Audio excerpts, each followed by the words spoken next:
BP പലരെയും അലട്ടുന്ന പ്രശ്നമാണ്. പണ്ട് കാലത്ത് ഇത് പ്രായമായവരെ അലട്ടിയിരുന്ന പ്രശ്നമായിരുന്നുവെങ്കിൽ ഇന്നത്തെ കാലത്ത് ഇത് ചെറുപ്പക്കാരെ പോലും അലട്ടുന്നു. സ്ട്രെസ്സും അനാരോഗ്യകരമായ ജീവിത രീതികളുമാണ് ഇതിനു പുറകിൽ. ബി.പി വേണ്ട രീതിയിൽ നിയന്ത്രിച്ച് നിർത്തിയിട്ടില്ലെങ്കിൽ ഇത് വരുത്തുന്ന ആരോഗ്യ പ്രശ്നങ്ങൾക്ക് കയ്യും കണക്കുമില്ല. ബി.പി സ്ട്രോക്ക് പോലുള്ള പല രോഗങ്ങൾക്കും കാരണമാകുമെന്ന ഒന്നാണ്. ഇതിനാൽ തന്നെ കൃത്യമായ രീതിയിൽ ബി.പി അഥവാ ഹൈപ്പർ ടെൻഷൻ നിയന്ത്രിച്ചു നിർത്തേണ്ടത് ആവശ്യമാണ്. സ്ട്രോക്ക് വന്നാൽ ശരീരം തളർന്നു പോകുവാൻ വരെയുള്ള അവസ്ഥയുണ്ടാകുമെന്ന കാര്യവും ഓർമ്മ വേണം.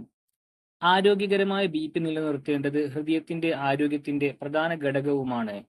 ബി.പി നിയന്ത്രണത്തിന് സഹായിക്കുന്ന ചില പ്രത്യേക വീട്ടുവൈദ്യങ്ങളുണ്ട്. ഇവ യാതൊരു ദോഷവും വരുത്താത്തവയാണ്. ഇതിലൊന്നാണ് പേരക്ക ഉപയോഗിച്ചിട്ടുള്ള ഒന്ന്. പേരക്ക ആരോഗ്യകരമായ ഒരു ഫലമാണ്. ഓറഞ്ചിനേക്കാൾ കൂടുതൽ വൈറ്റമിൻ സി അടങ്ങിയ ഒന്നാണ് പേരക്ക. പല പോഷകങ്ങളും ഇതിൽ അടങ്ങിയിട്ടുമുണ്ട്. പേരക്ക ബി.പി നിയന്ത്രിക്കുവാൻ പ്രത്യേക രീതിയിൽ ഉപയോഗിക്കാവുന്നതാണ്. ഇതിനായി മുഴുത്ത പേരക്കയല്ല, മൂക്കാത്ത പേരക്കയാണ് വേണ്ടത്.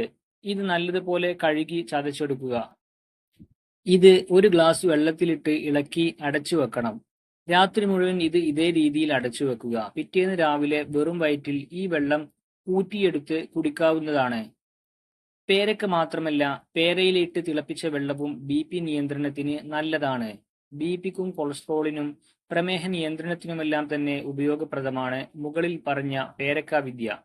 ശരീരത്തിന് പ്രതിരോധശേഷി നൽകുന്ന ഇതിൽ ഫോളിക് ആസിഡ്, വൈറ്റമിൻ ബി9 തുടങ്ങിയ പല ഘടകങ്ങളും അടങ്ങിയിട്ടുമുണ്ട്. തടി കുറക്കുവാനും ഏറെ നല്ലതാണ് പേരക്ക. വീഡിയോ ഇഷ്ടമായി ലൈക്ക് ചെയ്യുക. ചാനൽ സബ്സ്ക്രൈബ് ചെയ്തിട്ടില്ലെങ്കിൽ സബ്സ്ക്രൈബ് ചെയ്യുക.